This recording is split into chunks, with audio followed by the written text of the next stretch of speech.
first, I explain their lateral lumbar. And the reason I explain, this is what you should do with x-rays. You should always explain them the same way for every patient. I'll start out with the lateral lumbar. Because on it, I don't pick up any listings. See? So I'll start off with it, and once I look at it, then I'm done with it. Now here, of course, you do find fractures, and you do find disc-based degeneration, you do find spondylos, which are all things that you're not going to do anything about anyhow. But then I do the A to P pelvis, and if that pelvis, if you can lay one half over the other half, then there's nothing you have to do down there, and let's pretend that's how this patient is. Now they've been everywhere, and everybody's been working on their lower back. I tell them, this is where your neck belongs. And of course, I have a chart in my office that has a picture of the perfect neck. I say, this is what your neck should look like. Now here's what your neck looks like. This curve should be here, and it should set on this line coming down here. Now you can see that your vertebrae are setting back 3 inches from that line. Now if they set back 3 inches, you multiply that by 10. So let's say the 5th cervical and 4th cervical interspace is back 3 inches from your center of gravity line. For every inch that your head sets back, that means your head weighs 10 pounds heavier than what it should. And you call this forward head loading. And this gives a person a sensation that their head weighs 10 pounds per inch more than it should. So if we're setting back 3 inches, how much is this person's head weigh if the normal head weighs 10 pounds to begin with? 40 pounds. So I tell this patient, instead of you having a head that feels like it weighs 10 pounds, your head feels like it weighs 40 pounds. For me to have any idea how you feel, I would have to get a gold chain and get a 30-pound watermelon for a necklace. And then walk 3 or 4 miles like that. Then you get an idea how sick this person is. You realize how far you could walk with a 30-pound watermelon hanging around your neck? About a block. That's all. I tested this one day. I didn't put it around my neck. I'm going to try that with Rick Shea. Get a piece of bull rope and put it around his neck with a watermelon. When I carried a watermelon like this from the grocery store, by the time you go about a half a block, that's as far as you want to go. So whenever you have a head like that, it's pulling on your nerve fibers all the time. Then I tell this patient, you have 11 vertebrae in this particular curve. That includes your head. Every one of them is out of line. So you have 11 out of line. This vertebrae here should be sitting up here, and I'll have a model to show them, at an 18 to 24 degree angle. This one is 15 degrees below level of the floor. So Rick, how far out of line is this atlas? I didn't hear the question. Sorry. I didn't hear it. What was you doing? I was thinking about what you just said, but go ahead.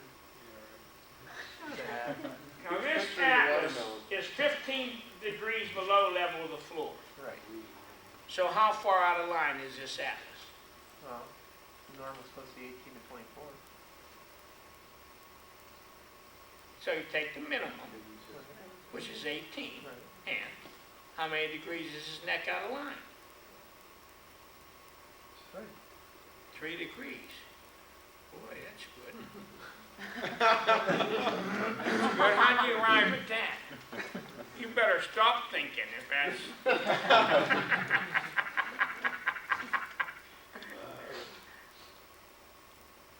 don't know. You don't know how many degrees that's out of line. You want to tell him? 33 degrees. You want to tell him how you got that? Because it's 15 below zero. You come up to that, and then you add 18 here, up to normal. I agree with that. Well, you understand it, though. It isn't a matter of agreeing with him. You have to understand it. If the anterior cervical is 15 degrees below level of the floor, and keep in mind, I'm teaching you a different way. This is Palmer's leg. If you put this across here, put your level of the floor up here. Right. You're 15 degrees below it, we want to be 18 degrees above it. 15 and 18 is 33 degrees. Okay, now this axis should be sitting here at 0, and it's tipped forward 15 degrees, Lori. How far out of line are we? 15 degrees. We're 15 degrees out of line. Okay, now this is a hypophysis is third. That's the bad news. That's all the bad news I gave the patient. Now I want to give you some good news. You don't have any pathologies that I can see. You don't have any arthritic spurring, which means that this is a fairly fresh injury. And your zygapophyse is within normal range, so there's no reason why I can't restore this curve to normal. And when I do, your sciatica will be gone. Period. Then I say, do you have any questions? So if you have a question, go ahead, let me hear it. As a patient who's been everywhere, and no one's helped you, everyone's monkeyed with your lower back, and I'm going to work on your neck and leave your lower back alone. Now see, I'm going to tell you there is no trouble in your lower back. Then they look at you. I didn't say you don't have no pain. I said you don't have no trouble that I can correct in the lower back. The pain is there, I know. Pardon me? Fix on my neck and help my lower back. Well, have you ever been to a movie? Have you ever seen John Wayne playing in a Western movie? Okay. Now, when they catch a horse thief, what do they normally do with them? Hmm? How do they kill them? They hang them. By what? By the neck, right? Huh? Why they hang them by the neck? Okay, you know, well, hanging people by the neck, why does it kill them? Oh, you're a patient. You're a patient now. You don't know nothing about C2. No, I don't know why. No, yes, it kills them, right? Well, you know why it kills them? Well, what happens, it breaks the second vertebra, and the second vertebra cuts the spinal cord in half. So a complete severance of the spinal cord will ruin the entire body. Does it make sense to you that if you have the same vertebra out of line, that it could be pinching that nerve going to your lower back? Doesn't make reason that a complete severance would ruin the whole body, that partial block should ruin part of the body? Does that make sense to you? Somewhat. Well, if a complete severance ruins the whole body, wouldn't a partial block ruin part of the body? Yeah, I mean, right, that's but it. I just don't think. Is it's that gonna- simple deduction? Yeah, but I don't know that it's gonna have anything to do with my lower back specifically. Well, where do you think your lower back gets its nerve supply from? I don't know, I do that. Well, it gets it from the neck. The sciatic nerve comes right out of this lobe of the brain, right back there. So when it comes down through the spinal cord, these vertebrae align, and they're pressing that nerve leading to your lower back. Now, whenever I correct this, your lower back will get well. You ready to get on the table, or do you need some more? And then put it in writing. Yes, I would be happy to put it in writing. Yes. There would be no doubt in my mind I'd be happy to put in writing that I can fix. Not only that, I'll do this with you, since we're such a smart ass. I get patients like you, and that's what I tell them. I'll put it in writing, and I'll also put this in writing. If I don't get you well, I won't charge you. But if I get you well, you will pay twice as much as anybody else. Fair enough? Double or nothing. That's how sure I am I can get you well. No, you started this, you have to finish it. Are you willing to go along with that? Can't afford that. Oh, then in other words, you think I can get you well. Before you were so sure that I won. Now you're starting to back down from your claim. Hmm? I didn't say that everything you said. No. I don't understand. Well, you want to know if I put it in writing, you're looking for a guarantee, right? He only started at 5 o'clock. And I'm willing to guarantee it. And I'm also saying that if I don't get you well, then you don't have to pay. Are you enough gambler to say, well, then I would pay double if I do get well because I've been sick for 20 years and no one's ever helped me? Hmm? Yeah, I'll pay double. Okay. Wait. I want to go a little far. I want to bet you $10,000 I win the first bet.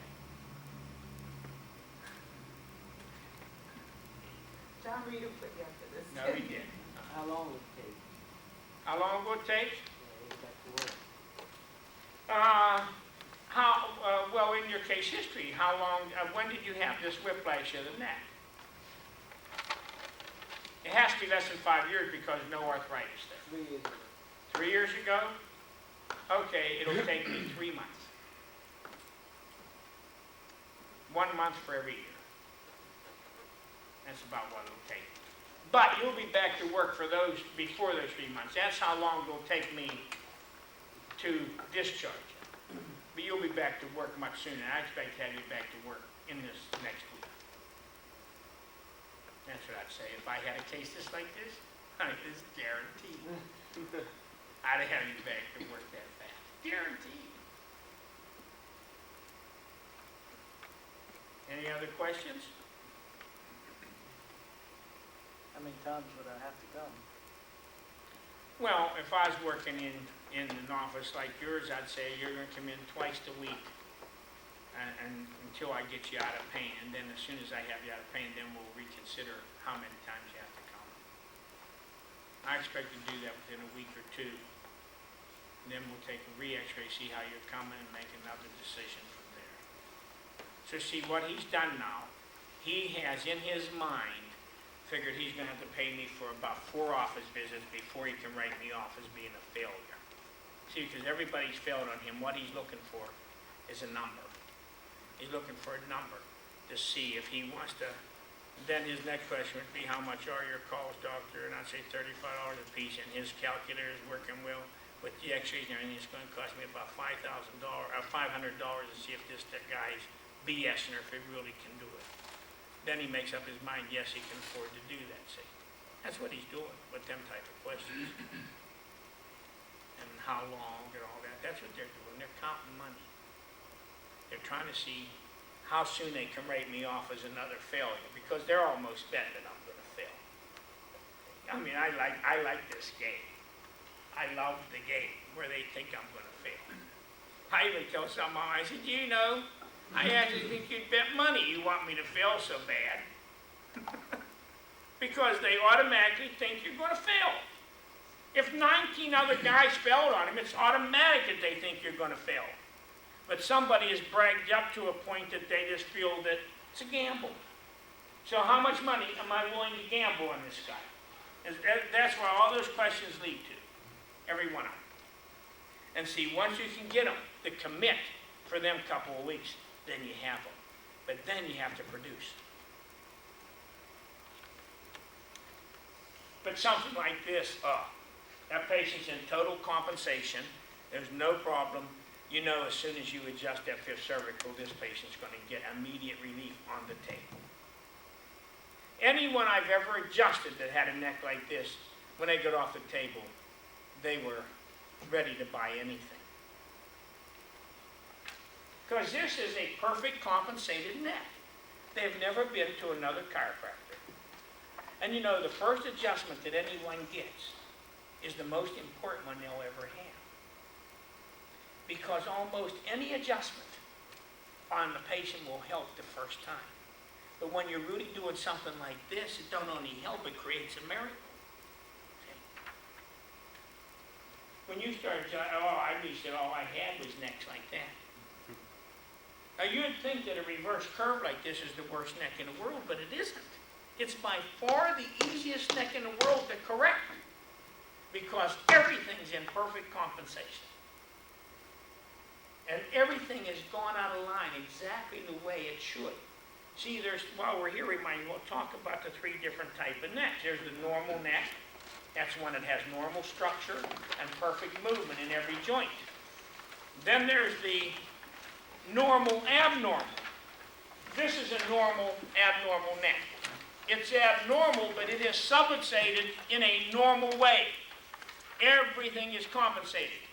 And when a neck's in compensation, that means anything you do to one vertebra will affect other vertebrae in a favorable way.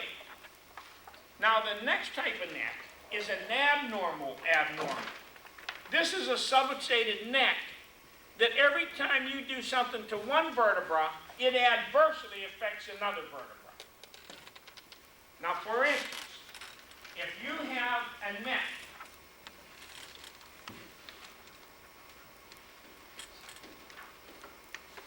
and these things can all happen, and when they do, see, the reason you got to know these things is you've got to know how much you can brag.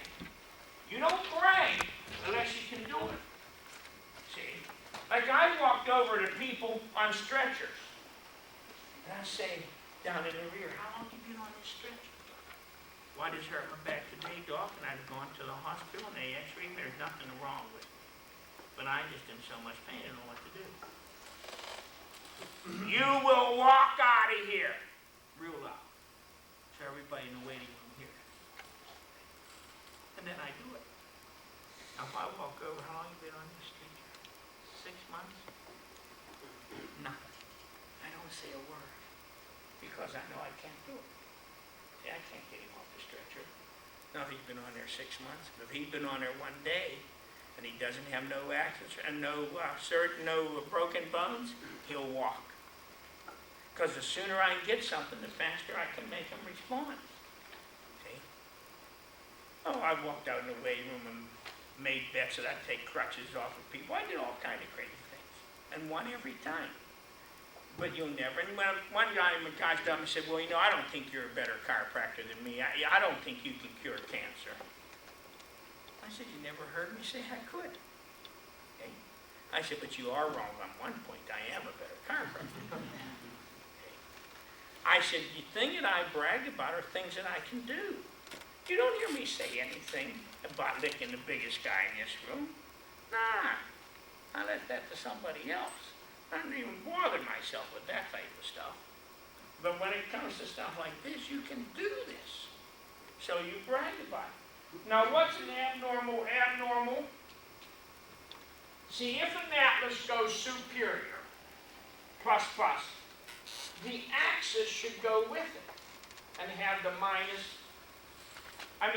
plus white horn here. If an atlas goes inferior, then the axis should go with it.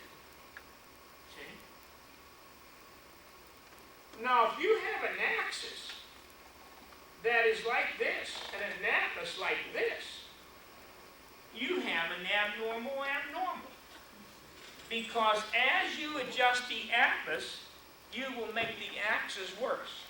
And as you adjust the axis, you will make the atlas worse. So anytime, now that's like having, more of you might be able to understand this. Now we're going to do a base posterior right now. We're going to look down at base posterior.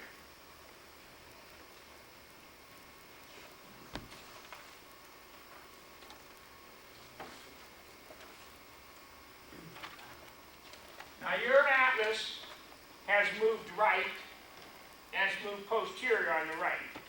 Everybody agree with that? Because if we drew lines like this would be the bigger angle.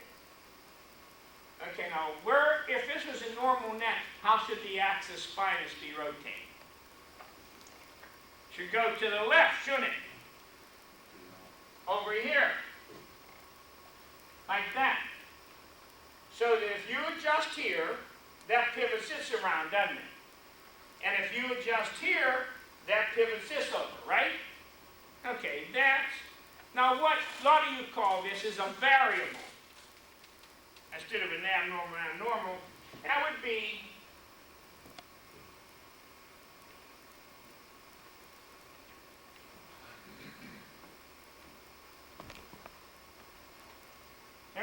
axis spinus has gone right. Now, if this has gone right, how should the atlas have gone? It should have gone anterior. See? So now if we adjust this way on here, see, we adjust here, we're going to take this over here. We're going to bring this farther back. If we adjust here for posteriority, we're going to take this farther right. That's what you call an abnormal abnormal. See, that's the easiest type to explain. Okay?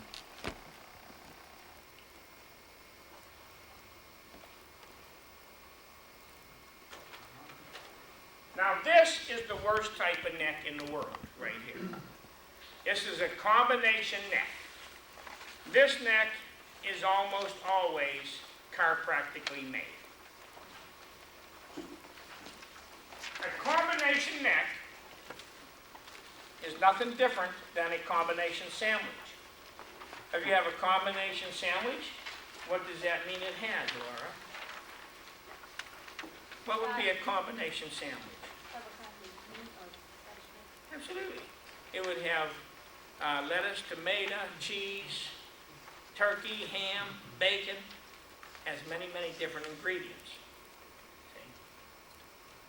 Now, a combination neck has ingredients of sometimes as much as 3 different types of neck. In a combination neck, you could have characteristics of a normal neck. You could have characteristics of a hyperlordotic neck. You could have conditions of a hyperlordotic neck. So it could have all type of combinations in it. And this is usually made, and the way you figure this out is by what we call vector intersections.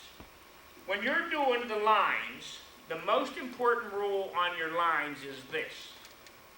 The less lines it takes to cover any particular area of the spine, the healthier your patient is. It should take one curved line. One curved line in the cervicals, one curved line in the dorsals, one curved line in the lumbars, and one curved line in the sacrum. From front to back, you should have one straight line. If you have to use more than one line to cover the cervical spine in any position, the more lines, the more trouble you're in. The longer you've been sick, the more different vertebrae you're going to have to adjust, and the longer it's going to take the patient to get well. So, the lateral cervical should have one curved line, right? Now here we have a lateral cervical that has a straight line at the bottom, and actually a curve or a straight line at the top. It can be any of the two. Now we have how many lines to cover this cervical curve now? We have 2. So we know we have combination neck here, because we usually have a curved neck at the top and then a straight line at the bottom. And where these 2 lines come together, it's called vector intersections. Now I've actually seen necks that are like this. Probably the worst neck I've ever seen in my life was one that had $85,000 worth of chiropractic bills. This is his cervical neck. He had 2 kyphotic curves in the cervical spine. That's almost impossible. But his occiput, atlas, axis, 3rd, and 4th cervical was here. Then down here, the 5th, 6th, and 7th, and 1st dorsal was here. That was after $85,000 worth of 2 of the best chiropractors known in this country. $85,000 worth of their care. And he had headaches so bad he couldn't see. That was the worst. Now that man has a double kyphotic neck. Now you can have an upper curve, it's good, and a kyphotic neck at the bottom. This is bad. You can have a curved neck at the top and a military neck at the bottom. You can have a curve down here and a straightness up here. but you have vector intersections. Whenever you see a neck like that, you're going to have trouble in two different areas. You're going to have two different type of listings. You might have 3 or 4 vertebrae that are in problems here. But what you have for sure is someone who's been sick a long time. Wait till I show you my daughter. I mean, she have a worse neck than this. Now, you'll still put all your same lines on there. There they are. Now, in this neck, the upper ones are on a 17 curve. The lower ones are in minus 500. What type of atlas do we have? It's a superior plus. What type of Whitehorn's angle do we have? It's plus 15. So what is that? That's a positive Whitehorn. A positive Whitehorn and a superior plus or plus atlas are indications of what type of spine overall. Hyperlordotic. See? 500 neck, a minus 500 is a characteristic of what type of neck? Kyphotic. So we actually have a normal curve at the top, but we have an atlas and axis that's tipping back. So we have a combination of a normal neck, hyperlordotic neck, and a kyphotic neck. When we see that, we know we have a patient that's probably been under maybe sometimes some of the most specific care in the world. I made a lot of necks like this practicing strictly upper cervical. See, when you practice strictly upper cervical, what you're doing is you're affecting the occiput, atlas, and axis. And you're totally ignoring their mates, which is the third, the second, and first dorsal. Now see, you cannot ignore mates. Just figure these mates are like married people. The occiput's married to third. Now, if the occiput is doing things, that's the husband, that the wife's not doing, eventually we're going to have trouble. So, if the occiput's going one way, the third cervical got to compensate to it. But if it can't compensate to it, then it's going to go the opposite way. And then you have a split. You have a divorce. You have trouble. See? So that's how you look at this stuff. See, when I explain it that way, everyone seems to understand. Especially when I talk about the movements of the occiput, atlas, and axis, and the dating process that takes place there. Everybody understands that. Okay, now here's a neck that has the occiput, atlas, and axis off of the curved line. They're actually behind it, aren't they? This type of neck would actually have a backward head load. Oh, Kenny, you know what you got to do? You got to go down in my car and get my briefcase, because I need my ruler out of there. Just bring the whole briefcase up.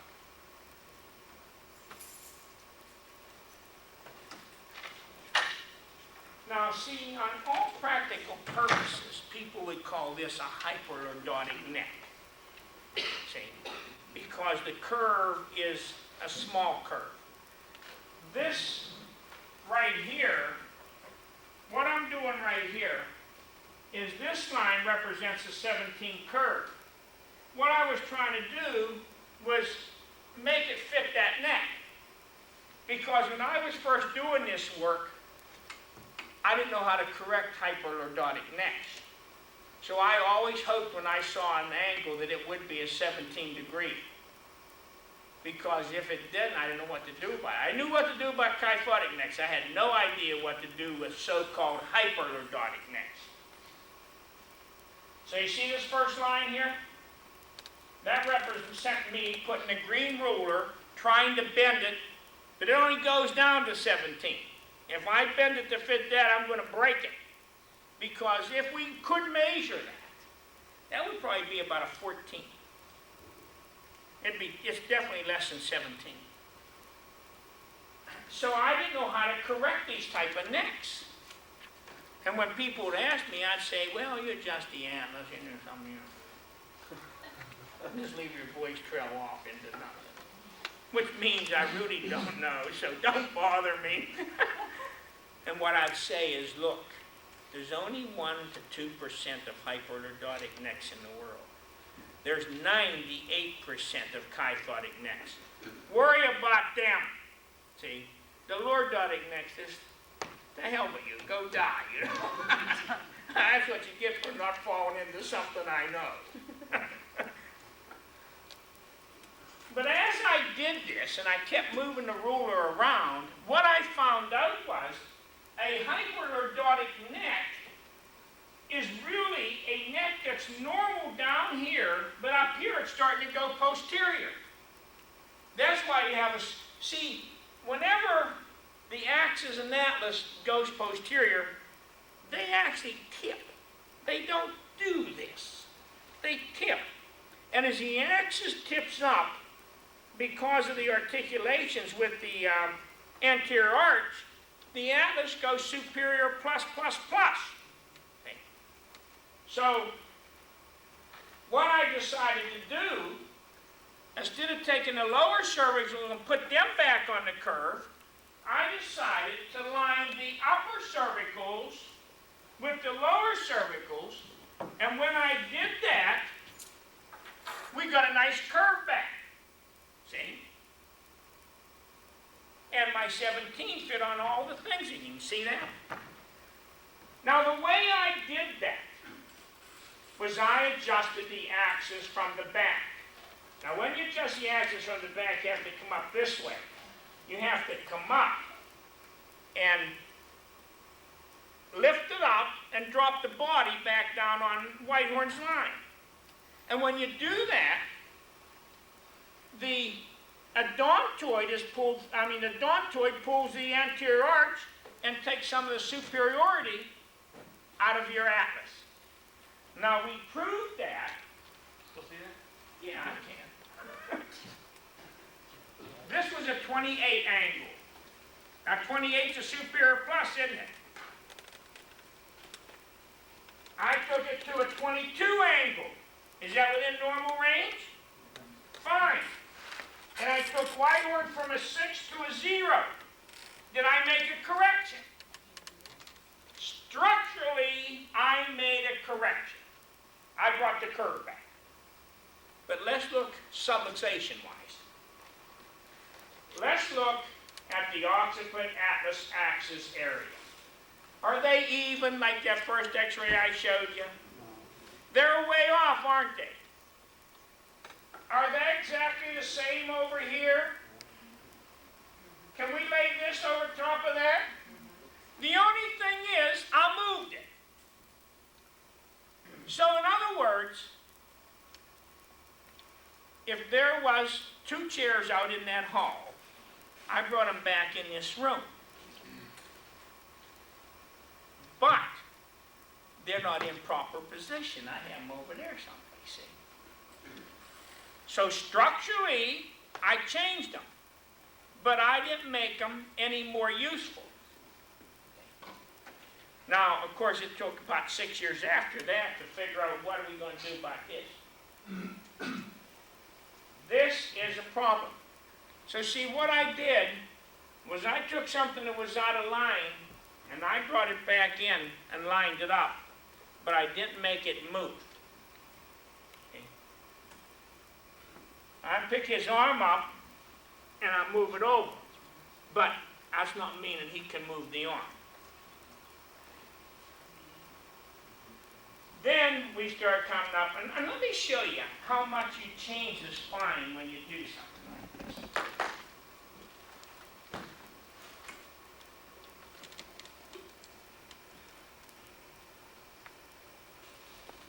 Here's this person's selling Cervical up here.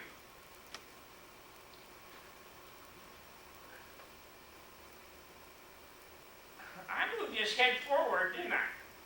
But I made his head loading worse, didn't I? See?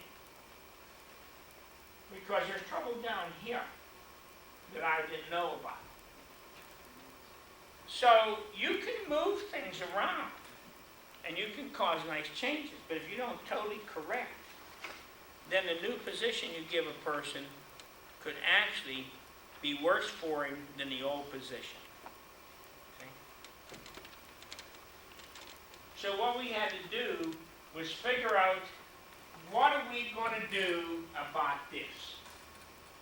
This is the most important space in your body, right there. These things get subluxated when you're a kid, and they never get unsubluxated. And even though everyone in here has probably had an atlas adjustment, I'd be willing to bet that there's not one moving atlas in this room. Not one. And that includes his and mine. Now you figure mine was locked 58 years before I found out how to unlock it. So I have ligaments in my neck that for 58 years thought they were perfect because my subluxation had to come when I was a kid, and my body accepted it as a normal condition. So here's what you have to think about this now. Here's an atlas vertebra, and right there, these two. And it's supposed to move through a range like that. Now, if you get injured, and it only moves to that range, then this is what it accepts as normal. Now, what happens to these ligaments that were supposed to pull it all the way back here? Do you realize the body is the most lazy thing that ever was brought on the face of this earth? That it won't do nothing? You know, like when you wake up in the morning. You're at 6 o'clock, I'm going to get up and I'm going to run for 5 miles. And then educating, what are you talking about? You know, I want to lay here in bed. And who usually wins? Educated, doesn't it? Usually wins. So you don't get out of bed. So, you take a good arm, take this arm and put it in a sling for 6 weeks. What will happen? Would you like to fight with me after I took this out? I'd really be able to defend myself, wouldn't I? This arm would just quit, wouldn't it? Would I have this much extension? Absolutely not. I'd end up with maybe this much, huh? Okay? Because the ligaments dry up, buddy. Now you just think, if these things have been that way for 58 years, now some all want you to come along and say, hey, you got to start moving. I want you to start doing this. I want you to go through this. Sort of hard, huh? And that's why all of us people die and have all these problems all of our lives, because it starts within this.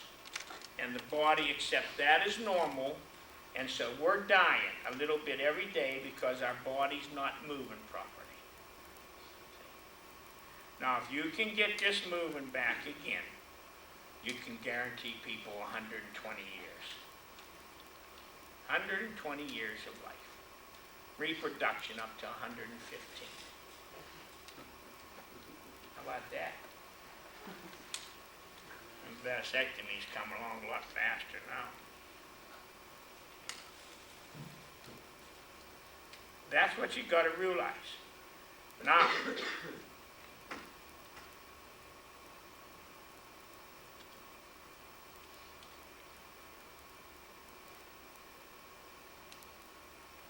we're going to make the neck out of these rulers.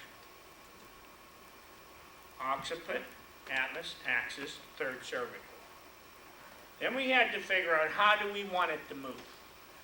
Now there's a lot of research on this, all medical. They took 739 people, and they said when you flex a neck, the atlas should come down towards the axis. That's what they said should happen. Now, BJ said, and I don't know why he said it, but he said it, that the occiput and atlas should move together the atlas should move 99% of the way with the whatever the occiput does. So, if the occiput moves away up like this, the atlas should go with it, is what he said. But no literature backed this up. Now, what did them medics have when they did those 739 people? They had 739 subluxated people. And they take that, and then they want all of us to be like that. See, it's like when Hitler wanted to have the super race. He took the biggest, strongest woman he could find and mated her with the biggest, strongest man. Now, he had an idea, but he was wrong. He should have taken two short, unsubluxated people. That's what he should have done. Two short, unsubluxated people. That would make a super race. See? You know, if you take a chicken that has a broken wing and mate it with a rooster that has a broken wing, that you can eventually end up with chickens without wings. That's how that stuff works. So if you could take unsubluxated people and mate them with unsubluxated people, you would have unsubluxated kids. So this is where the big thing came in. We figured out the movement of how the spine should move. Now when it moves, watch this carefully. The axis moves one unit. Now everyone says, what's a unit? They're different in everybody. But if your axis normally is 1/8 of an inch away from third cervical, it should be 1/4 of an inch when it moves. It will double. Whatever it is, it doubles. 1 unit. So it's 1 unit here, we go a unit. Now the axis is the lead vertebra of the spine. It can move anything above it, and it can let move or prevent move anything below it. Now it can't prevent anything above it from moving, but it can prevent anything below it from moving. So it can make everything above it move, and it can keep everything below it from moving, or let everything below it move. It controls. It's the pivot point of your spine. So in the first movement then is, now do I have to talk about the Dayton to make you understand this again, Laura? I will. If that's what it takes. You want to hear the story about the Dayton, Rick? Sure. Okay. There's new people here. They're gonna hear it. Okay. Because this is the only way Rusty Ivy and Ed Peach can learn it. If I talk about Dayton and subluxate myself. Okay.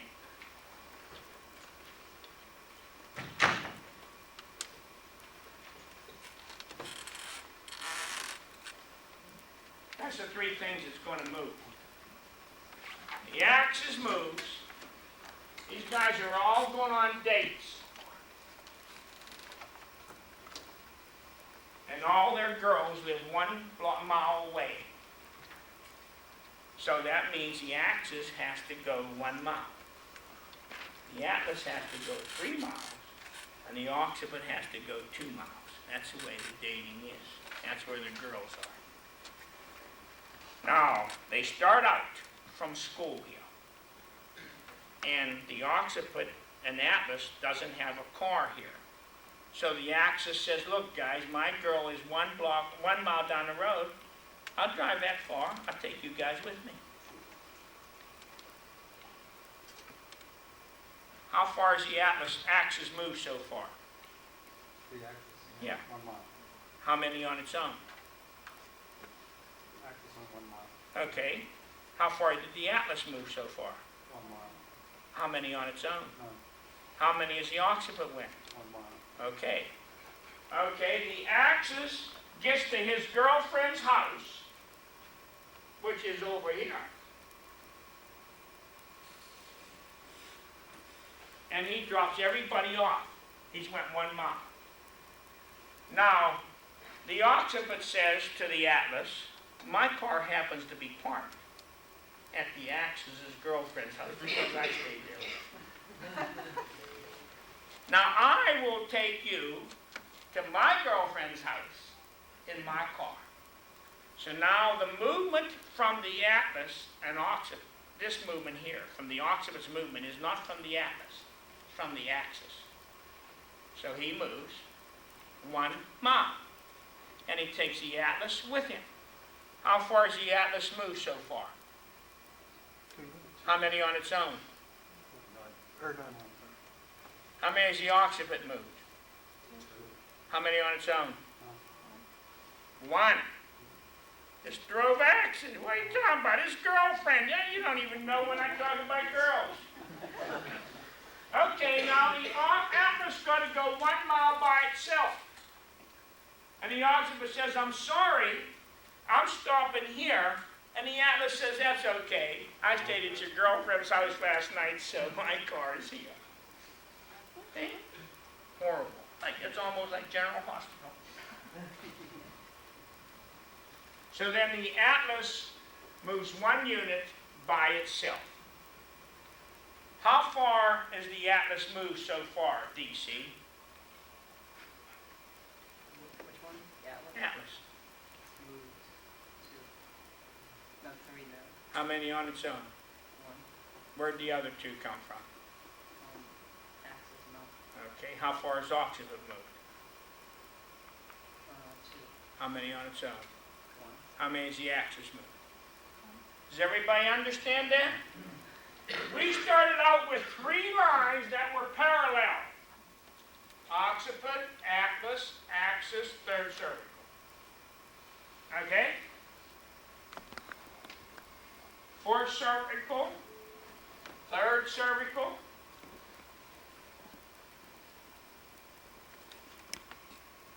axis, moved away from third cervical, see, 1 unit. Occiput moved 2 units. Now, and then Atlas is here. These lines that were now parallel will all meet. Only the Z will be lopsided. See? Here's the occiput. Here's the Atlas. And the axis is here. So this part of the Z would be twice as big as this Z. So the 3 parallel lines now become a Z. Now when they extend, the occiput, it's reversed. The occiput comes to Atlas, the 2 of them go to C-axis, and then they all go back to third cervical together. And then third goes to fourth, and fourth goes to fifth, and fifth goes to sixth, down to including third dorsal. And that's where the spine changes back the other way.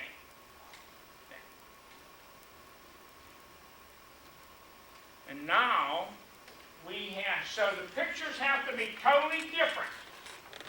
In extension, we have this.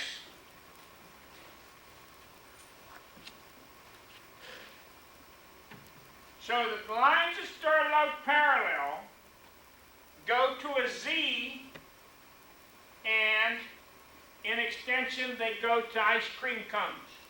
4 ice cream cones in your hand at one time. Understand that movement? And that's the most important movement in the body, right there. Now if they don't move like that, then you have subluxations that are very, very hard to correct.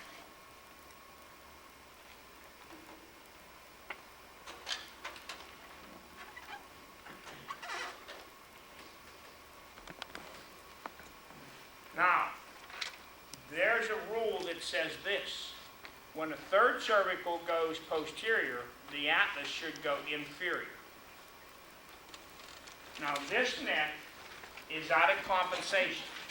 See, this is a kyphotic curve in the upper part of the spine. When you have a kyphotic curve in the upper part of the spine, you usually have the fourth, the third, the second, and one. It's usually the middle vertebra. An atlas is not considered in the spine, it's considered with the occiput, so the middle vertebra between 4, 3, and 2 would be 3. It'll go kyphotic like that. And as this goes kyphotic, it should step the axis this way. And when the axis goes this way, what should happen to the atlas? It should go inferior. But here we have an atlas setting in there on a superior tilt with a third cervical that's gone kyphotic. Here, again, is a variable.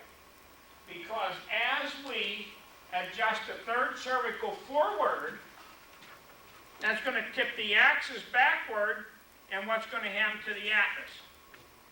Going to go superior plus. See? So whenever you have an inferior atlas, you should have a posterior third. If you have a posterior third, and you get in a whiplash, what vertebra do you think whips? C6. You will never get a fifth cervical injury if you already have a third cervical injury. So if you have a fifth cervical subluxation and also a third cervical subluxation, which one had to come first, Rick?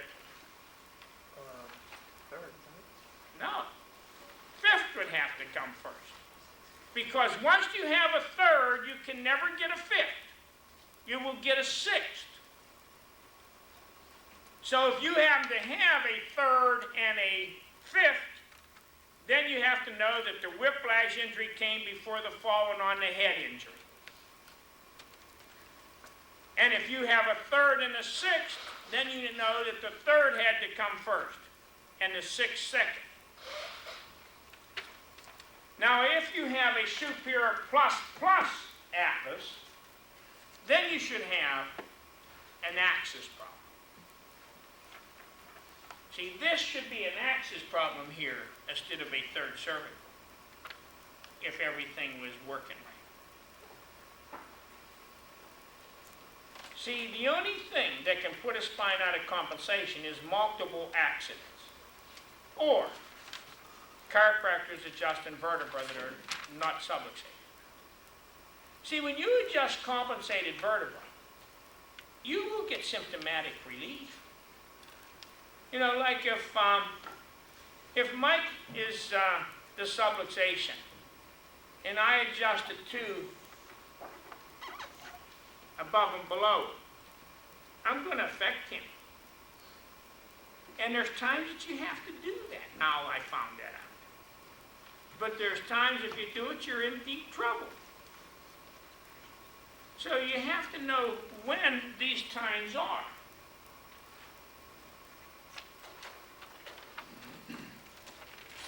In flexion, IVF should open. In neutral lateral, IVF is a slit, and in extension, IVF should close.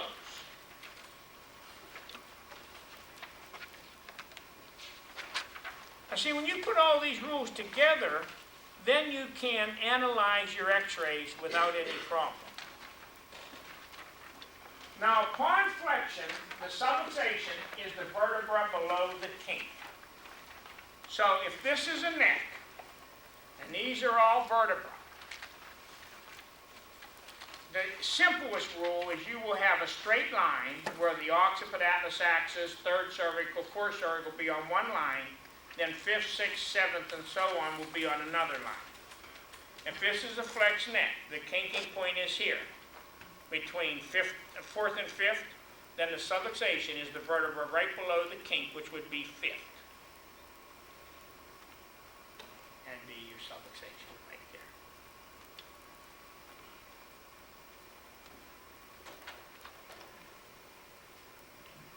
That's what a neutral lateral that is kyphotic will look like in flexion. Now, This is a kyphotic neck that just bent its head. Now, when you have a kyphotic neck, that means all the IVFs are already opened as far as they can open. So a kyphotic neck, when it flexes, just drops its head. There's no more movement. The movement is all down here. The vertebrae have already moved. Now, when you have a true kyphotic neck and you fall on your head, you know what's going to happen to your neck? Can't subluxate. Every vertebra has already moved to its extent. So what happens? Your neck breaks. See, that's why people, like football players, they all have kyphotic necks. Because they do all this weightlifting. Weightlifting, me and Kenny proved this a long time ago. The weightlifting will destroy your spine if you don't know how to lift, right, Kenneth? That's right. It will throw your neck into a kyphotic curve. Now, if you already have a kyphotic curve to its maximum, that means that every vertebra has moved up on its zygapophyse as far as it can move, and it leaves them big holes there. Now, if you fall on your head like football players do, then they can't subluxate. They're already subluxated as bad as they can. Their neck breaks. And see, I say that every football player should be visualized every Monday morning and adjusted. And if you did that, that's a team that would go to the Super Bowl every year because they wouldn't have no injuries. See, that's what you call real sports chiropractic.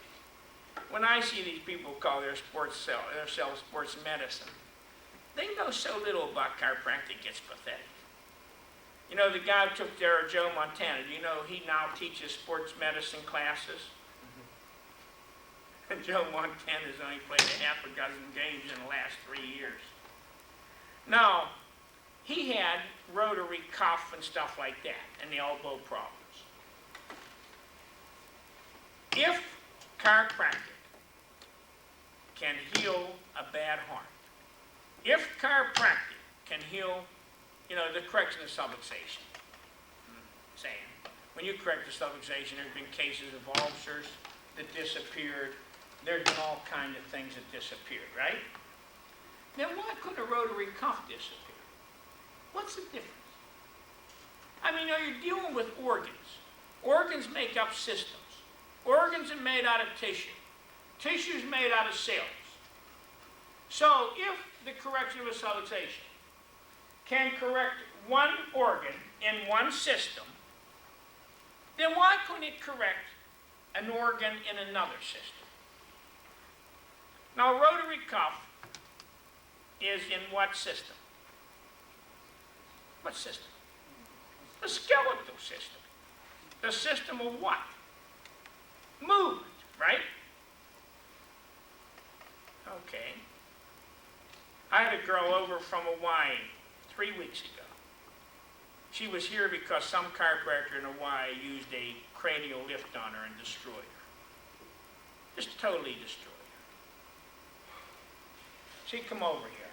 All she was complaining about was a bad neck. I adjusted her. And 2 days later, she said, Dr. Pierce, is chiropractic good for rotary cuff? I said, why? She said, because I was going to have to go in for surgery because when I come in here, I couldn't lift my fingers any higher than this. And she said, now look. See, and I did that without even knowing. She hadn't told me. And her arms are moving perfectly. See, I say if Joe Montana had a bad elbow, it's because he had pinched nerves going to that elbow. And I say if those pinched nerves had been corrected, then his elbow